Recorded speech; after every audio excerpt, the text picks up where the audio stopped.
UFC 320 Magomed Ankalaev versus Alex Pereira just concluded, and this was arguably one of the best cards of the year, hands down. At least for the main card, because the main card was filled with banger after banger after banger. But we're gonna first start off with the main event because that's what everyone's talking about right now. Magomed Ankalaev versus Alex Pereira. Right off the bat, Pereira just looked night and different from his first fight. All right, he was a lot less timid. He actually pressured forward and backed Ankalaev up against the fence, which isn't something that we really saw in the first fight. Ankalaev was forced to fight out of orthodox a couple of times because Alex Pereira, he used his right hand very well, and Ankalaev, he couldn't really do much against the right hand because Pereira was doing a good job of getting the angle, and eventually, in order for Ankalaev to try to get off the fence, he tried to keep orthodox stance just to create some distance, but eventually, Alex Pereira was able to time in with a beautiful 1-2, the right hand over the top. Down goes Magomed Ankalaev, and Pereira just ground and pounds nonstop with nasty elbows. All right, I see a couple of Ankalaev fans claiming that it's an early stoppage. Let's be real. What is Ankalaev supposed to do in that situation? Alex Pereira just got his aura back. I didn't think it was possible, but congratulations to Alex Pereira. And I also see a lot of Ankalaev fans calling for a trilogy. Low key, I don't want to see it. I know that Ankalaev has been on a huge win streak prior to losing this belt, but at the same time, Pereira just destroyed him in the first round, and Ankalaev couldn't really offer that much resistance. So yeah, congratulations to Alex Pereira. I'd say if he's gonna fight Tom Aspinall next, let him. But otherwise, I would like to see him fight Carlos Ulberg. I'll break that down later for my fights to make video. But yeah, congratulations to Alex Pereira nonetheless, and he is now the light heavyweight champion of the UFC once more. All right, now moving on, we got the co-main event: Merab Dvalishvilli versus Cory Sandhagen. Now, I am not gonna lie, I thought that Merab he looked vulnerable at times, all right? The first round, I thought Cory Sandhagen was doing a good job, just out jabbing him and just landing more significant strikes. And the fourth round, Cory Sandhagen again was landing the more significant shots, but Merab is just too good. In the second round, especially, he almost knocked out Cory Sandhagen. The third round, he just kept the pressure up. And even if Cory Sandhagen was able to defend well, he got his back against the cage and he was able to give up his back so that Merab couldn't really take him down. Merab Dvalishvili is just so relentless, all right? She just keeps charging at you with like spamming a bunch of combinations or a bunch of single legs. And Cory Sandhagen got to a point where like he was just reacting nonstop. Right. I thought I called this fight a little bit to the T. All right. The first round, I thought maybe Cory Sandhagen has some success on the feet. But starting from rounds 2 to 5, right, like it was just one way traffic for Marab with Cory Sandhagen having little success in the fourth, but not really. So yeah, Merab Dvalishvili is definitively the bantamweight goat. All right, I don't think there's any debate at this point. I know some old heads would say Dominic Cruz, but let's be real. I feel like Cory Sandhagen alone is a better win than any of Dominic Cruz's wins. Actually, no, TJ Dillashaw is better, but still, like Merab Dvalishvili has just beaten everybody. Cory Sandhagen, Sean O'Malley twice, Jose Aldo, Umar Nurmagomedov, Peter Yan, Henry Cejudo. Like just because of the sheer number of champions that Merab's beat, as well as like top contenders or like top staying contenders who's been in the top five for a while. Yeah, Merab Dvalishvili is the goat. I don't know who else can beat him, all right? Will I still pick Peter Yan to beat him delusionally? Probably. But yeah, the Merab Dvalishvili is just looking unstoppable right now. All right, now moving on to the arguably the best fight of the card. We got Jiri Prochazka versus Khalil Rountree. Now, I'm not gonna lie, as someone who enjoys Yuri Prohaska a lot, I was kind of nervous. Khalil Rountree was doing a very good job of just picking apart Yuri Prochazka's defenses, especially the calf kicks. The calf kicks were money. Yuri Prochazka's was it rear leg? Yeah, it was the rear leg. Yeah, he couldn't really balance himself all that well, so he looked very hobbled and stuff. And Khalil Rountree, he looked like he was about to put away Yuri Prochazka out a couple of times, but starting from the third round, Khalil Rountree seemed to gas out.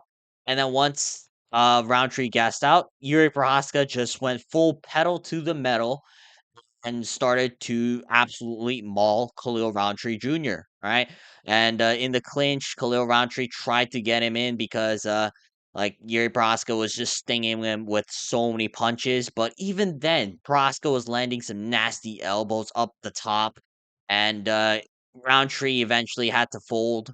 And down goes your Khalil Roundtree in the third after Yuri Prohaska lands a nasty left hook. Like this dude went face planted into the canvas, right? So Khalil Roundtree, it's tough, but it was a great fight nonetheless. All right, shout out to both of these warriors and Yuri Prohaska. It was a amazing fight, but I don't know if I want to see him get a title shot just yet. But we'll see. Like I'll break it down tomorrow, but for now, I don't know if he's gonna get a title shot for certain. But he is an amazing fighter. And Yuri Prohaska fans, we're back. Right now, moving on, we got Josh Emmett versus Youssef Zalal. This fight actually was pretty fun. All right, Youssef Zalal just gets Josh Emmett out in the first round. Right, I didn't really expect that. I thought Zalal was going to try to circle around, just take his shots on the outside for like the first two rounds, and then maybe get up a knee up the middle in the third. But Youssef Zalal, he immediately timed the takedown as soon as Josh Emmett tried to wing the big meaty overhand. And Yusuf Zalal was able to get a double leg, I believe. And then once he got the double leg, Zalal was in dominant control of the grappling. All right, Josh Emmett didn't really have much to offer there. Eventually, Zalal was able to secure a triangle armbar, and Josh Emmett immediately tapped. I believe it was a verbal tap, which is why I was so confused at first because you don't really hear that at the highest level. But the fact that Yusuf Zalal was able to put away Josh Emmett with like little to no resistance, I think Yusuf Zalal is actually elite. I never believed in Yusuf Zalal at first, but after seeing that performance, I think he's very legit. I still don't think he deserves a title shot because Josh Emmett has been on a big loss streak for a while, and also Emmett's like what 41 years old.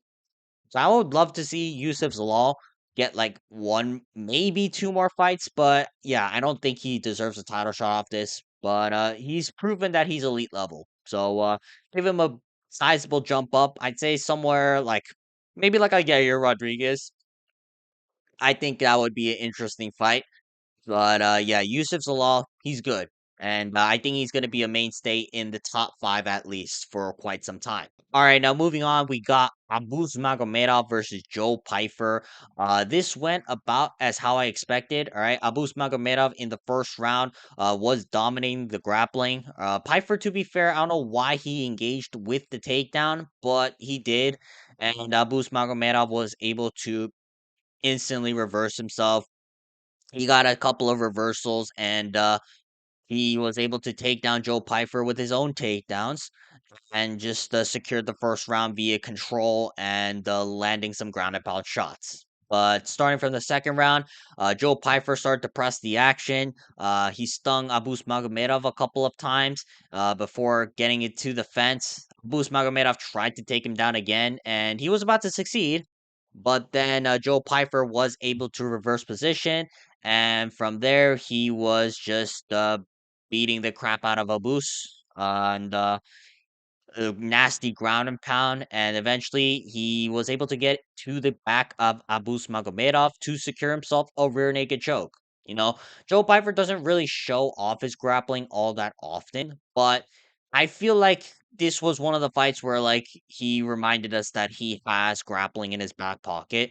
And I'm actually glad because I would love to see Joe Pyfer become a more well-rounded mixed martial artist. And it seems now he's finally understood that he doesn't always need to rely on the overpowered right hand in order to put away his opponents. And he was able to get the rear naked choke as a result. So Joe Piper's going to be ranked pretty soon.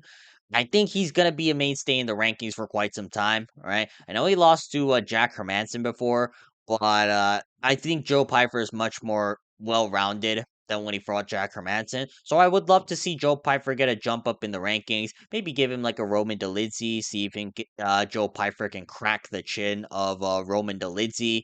Maybe give him someone like what would I give him? Maybe if Brendan Allen loses his next fight. But yeah, either way, I would love to see Joe Pyfer get a big jump up in the rankings because he showed that he's ranked level and he's a lot more improved than when he first tried to challenge for the rankings against Jack Hermanson. And I can honestly see Joe Pyfer making a run to the top five if you give him the right matchups. All right, now up next we got Ateba Gautier versus Preston Vines. I don't know how to pronounce this name, but yeah, I feel so bad for this guy. I mean, it was just a lamb led to the slaughter. Like Gautier just beat the crap out of this dude. All right, like Gautier, like how do you beat this guy? All right, I know he hasn't fought anyone good, but he's just so much stronger and so much more athletic than anybody he's went up against so far, right? I do feel like he can be tested in the grappling, but it's gonna take someone who's not only very technical but also very strong. Like, bare minimum, it's gonna be at least like Joe Pyfer or like Anthony Hernandez. So I feel the ceiling is very high for Otabagatier. Like on the feet, like even if you're outstriking him, like you do not want to be on the feet with this guy for all that long because he hits incredibly hard and he is one of the scariest people to be up against when you're on the feet, at least. So Ataba Gautier, typically he does it in typical fashion where he just knocks out a tomato can. I say Ataba Gautier, give him a sizable jump up. All right, I know he's very young, but it feels very mean that Ataba Gautier is being given absolute schmucks, and these schmucks just keep having to get slaughtered by the Ataba Gautier. So hopefully we can see an opponent who can actually put some sort of resistance against Gautier, and so we don't have to possibly witness the first murder in the UFC. But yeah, either ways, Oteba Gautier delivered once again. First round knockout. Tristan Vines. Yeah, dude. I don't feel bad. I don't feel uh like you're bad or anything. Like I completely understand why you were trying to fight the way you did, which was completely on the back foot, trying to circle around the entire time. Because unless you got some elite level wrestling, yeah, Tebagatier is incredibly scary to be up against. All right, now moving on, we got Daniel Santos versus Ju Sang Yu. We are not Conor McGregor. All right, we are not South Korean Conor McGregor, unfortunately. Daniel Santos wins this fight by round two KO, and it's tough. It really is tough. You know, I really actually believed in Ju Sang Yu. I thought you give him the right striking matchups, and he could potentially find himself in the rankings within 2 years. But that's gonna have to wait. All right. The first round, Ju Sang Yu, I will say he was doing a good job landing the sharper strikes against Daniel Santos, but we gotta stop with the emoting. We gotta stop with the hands down and just walking backwards in a straight line. Yeah, Ju Sang Yu kind of got fraud checked in this fight. All right, his grappling, it's like eh. Like Daniel Santos isn't exactly the best grappler, but at the same time, Santos did miss weight by 6 pounds, so I guess there's that. But at the same time, the main point I want to focus on for Ju Sang Yu, yeah, don't put your hands down and walk in a straight line backwards to the cage. All right, that's how you get caught, which is what happened in this fight. And Daniel Santos was able to put you away as a result. All right. It's very tough for me out here. All right. Do I still believe that Ju Sang Yu can potentially make a run? Possibly, but it's gonna have to wait for a while. I hope Juseng Yu actually improves his defense in the meantime. I hope he actually locks in and stops emoting all the time. Keep some of it, you don't want to be like completely changing your game all of a sudden, but I don't know. I want to see some more improvements out of Juseng Yu. Hopefully, like he takes like a good solid like 6 to 8 months out, and then he can fight someone like I don't know, random in the featherweight division. Maybe like who would I give him? Would I give him that's approachable, right? That's the other thing because I still think that the UFC might consider him to be a prospect, but I don't know. It's tough. It's very tough out here. As for Daniel Santos, he missed weight by 6 pounds. Right? I can't say good job when you miss weight by 6 pounds when you're a bantamweight moving up to featherweight. All right, you should be cut from the UFC realistically, but I guess you're not. So I don't know what you do with him. All right, do you move him up to lightweight? Because 6 pounds is pretty egregious, especially when you were forced to move up to featherweight because of weight cut issues in the past. But it was still a nasty knockout, though. That right hand over the top as Juseng Yu threw the naked calf kick. All right, it was a good timed right hand. It's unfortunate that what I'm going to be harping on or hoping about is the fact that Daniel Santos missed weight by 6 pounds. So honestly, I would want to see Daniel Santos get cut from the UFC for that, but I don't think the UFC is going to necessarily because he did win by knockout. Uh, who do you give him? Because I don't want to see him get a jump up in competition for continuously missing weight multiple times. But at the same time, he does keep winning fights. Who would I give this guy to? Mm, I don't know. I'll think of it later for my what do you call future fights to make video. But yeah, Daniel Santos, he won the fight, but he missed weight. So I don't know. Some of it I feel salty about. All right, now up next, we got possibly the worst fight on the card. We got Patchy Mix versus Jakob Wilk, or whatever this guy's name is.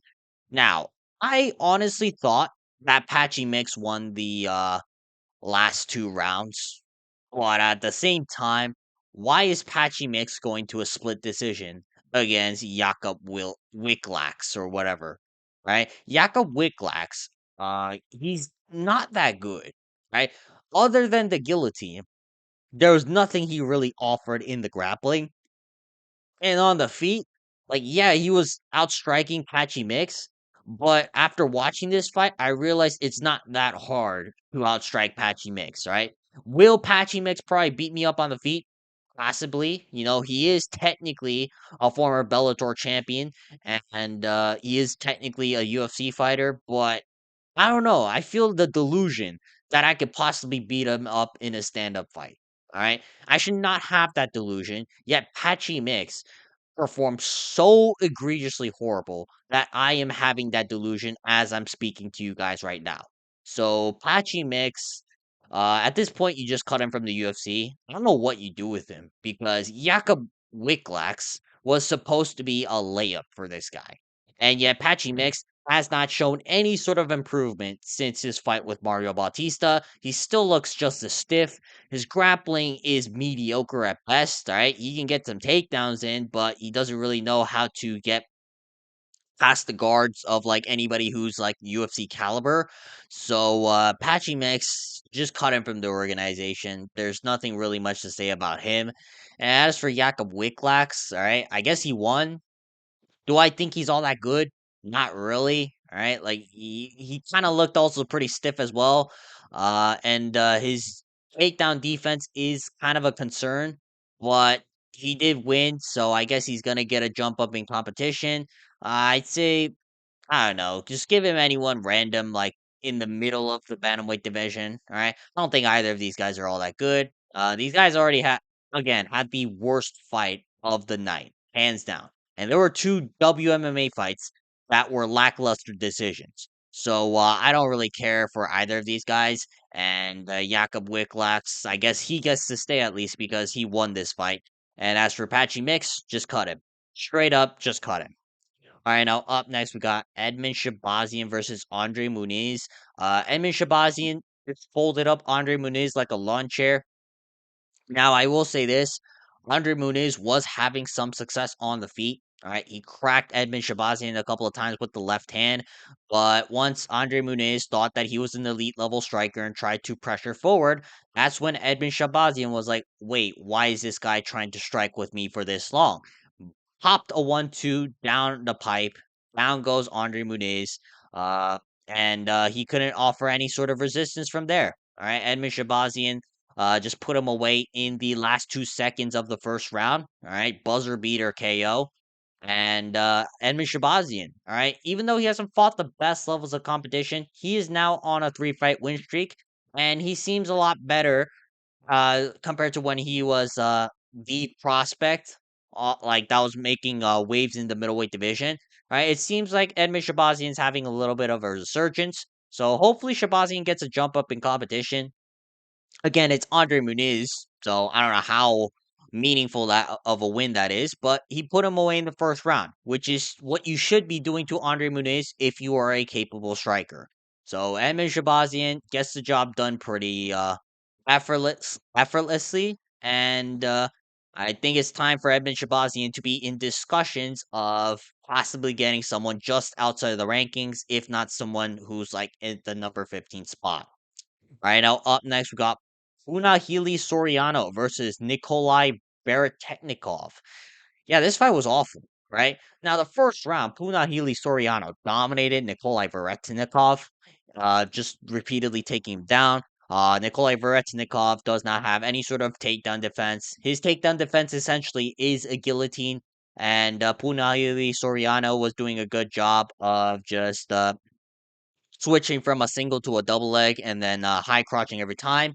And Nikolai Veretinnikov did not learn from his mistakes, which is why he repeatedly got taken down. But as the fight progressed, Punahili Soriano got tired. You start to realize that Soriano has no sort of jujitsu capabilities, so he cannot push for a finish. Veretetnikov is also dog shit in the grappling, so he's going to lay in his guard and then occasionally try to get up whenever Soriano is not doing anything, and it ultimately created a dog shit fight that I was expecting a first round knockout for because Pulnahili Soriano is typically known for the first round knockouts, right? Soriano, again, he did win, right? But I expected a first round knockout. I will say though, Soriano did show more wrinkles into his game, so I guess that's an improvement.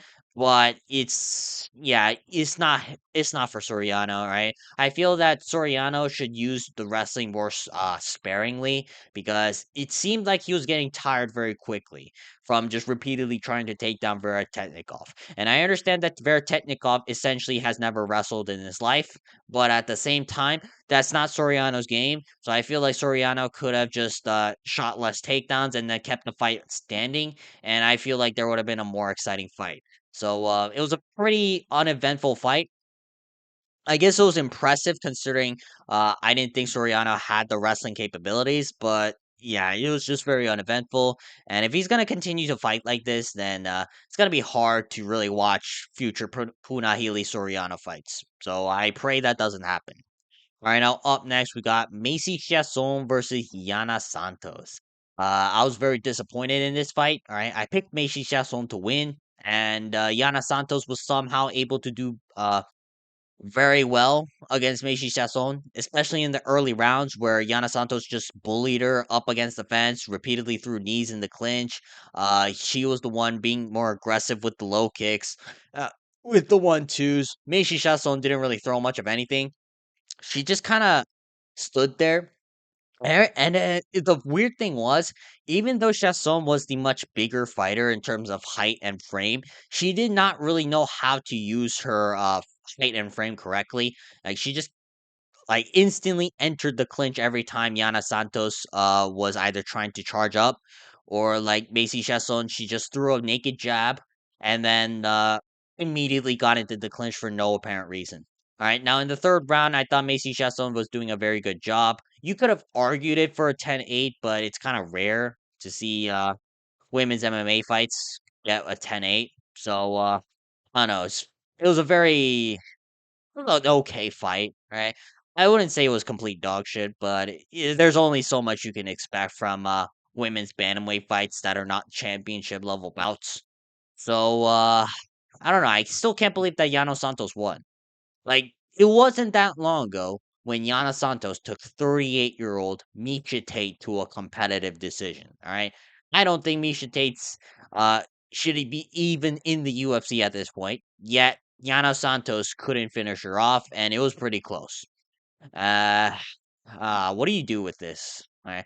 I'll think of a matchup for her tomorrow, but yeah, it was. I was more disappointed in Meishi Sasson, but considering how aggressive Yana Santos came out, as well as like how much action there was, considering it's a WMMA fight, I'm gonna say congratulations for Yana Santos, for getting a pretty impressive underdog win. All right, now up next we got Chris Gutierrez versus Farid Basharat. This fight went about as I expected. Farid Basharat just repeatedly took down Chris Gutierrez. Chris Gutierrez didn't really have much to offer in the first two rounds. I will say, though, in the third round, Gutierrez was trying to go for the finish in the first 30 seconds of the third round, but I think he gassed himself right after because as soon as Farid Basharat survived, Chris Gutierrez stopped throwing shit, right? I thought that Fatty Basharat was in a little bit of a trouble in the third round, where Chris Gutierrez just repeatedly tried to press forward, but unfortunately, Chris Gutierrez didn't really follow up after the first 30 seconds.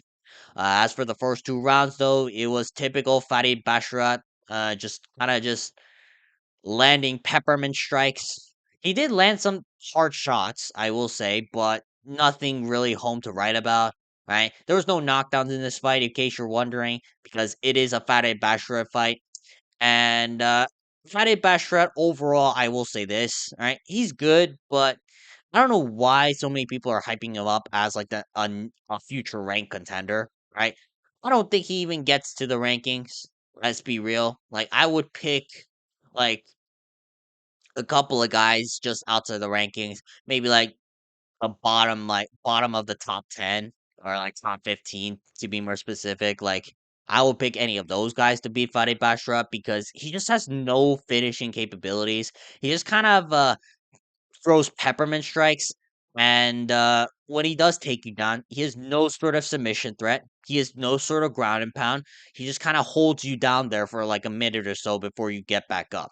Right? So Farid Basharat, I'd say it was like good win considering like where he's at level wise, but I think it's time that a lot of Farid Basharat's fans need to stop hyping this guy up as like a future rank contender, future title challenger, even because I don't think Farid Basharat's ever gonna get to that level. But I could be wrong. All right, only time will tell. So we'll see what happens with Farid Basharat. All right, now up next we got Ramiz Brahimaj versus Austin Vanderford. It wasn't that long ago when Ramiz Brahimaj lost to Court McGee and Samba Garimbo. But since he lost to Samba Garimbo, Ramiz Brahimaj is now on a three-fight win streak, and they have been pretty impressive, right? Now, you could say for the first fight, oh, it was against Mickey Gall. All right, I'll give you that. Mickey Gall's awful. But then he finished off Billy Ray Goff, and now he finished off Austin Vanderford in the second round via guillotine. All right, Ramiz Brahimaj is actually making a 180 turn for his career because Austin Vanderford and Billy Ray Goff, they're not bad. All right, they're not bottom feeders in the welterweight division. And the fact that Ramiz Brahimaj was able to put him away via submission was pretty impressive, especially because Austin Vanderford is a primary grappler. Right, Ramiz Brahimaj's striking also looks very good. He head kicked Austin Vanderford in the second round in order to force Austin Vanderford to get a takedown. And then ultimately, Ramiz Brahimaj was able to shove him down to the ground, land some ground and pound shots, and then eventually secure himself. Was it a standing guillotine choke? I forget, but it was some sort of type of guillotine choke. And Ramiz Brahimaj, he's looking very good. He's on a three-fight win streak. Is he gonna get a ranked opponent next? Probably not, but I say give him a sizable jump up in competition. I say give him someone like who would we give him? Maybe like Elijah Zaleski dos Santos. I don't wouldn't mind a fight with Elijah Zaleski dos Santos. I don't know to be specifics. Like I'll break it down tomorrow, all right, for my matches to make.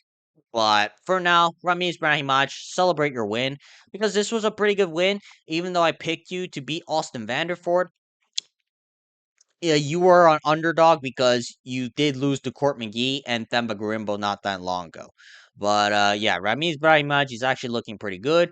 And I don't know. I think it's time for him to get a jump up in competition in the welterweight division. All right, last but not least, we got Veronica Hardy versus Brogan Walker. Veronica Hardy just 3-0'd Brogan Walker. All right, Brogan Walker just offered nothing, uh, any sort of resistance. All right, on the feet, Brogan Walker practically looked like a soccer mom who's taking her first kickboxing lessons, and Veronica Hardy just pieced her up. In the grappling, though, Walker did have the advantage, but for some reason, Brogan Walker refused to shoot any takedowns until she was getting her ass beat. And it was a very weird fight to say the very least. But Veronica Hardy got the job done, which is all that matters because I picked Veronica Hardy to win this fight. Brogan Walker, again, she's just so awful on the feet. And I would love to see her shoot more takedowns in the future, but unfortunately, she is kind of 0-3 in the promotion right now. I believe she's probably going to get cut soon. But as for Veronica Hardy, she's back on the win column and she's hot. So that's always a plus. So congratulations to Veronica Hardy on winning a matchup that, let's be real, almost everybody thought you would win, but still, all right? If you somehow managed to lose to Brogan Walker, yeah, it's gonna be tough for you, but you were able to win, so you get to keep your job. All right, that's gonna be it for today's video. I'm pretty tired right now, but yeah, leave a comment down below what you guys thought about UFC 320 overall. But other than that, though, if you guys want to see more videos like this, please make sure to like and subscribe so we can get this channel monetized. Otherwise, though, I'm going to bed, and I will see you guys tomorrow breaking down the matchups to make following UFC 320. So yeah, keep that in mind, and I'll see you guys in a couple of hours. Peace.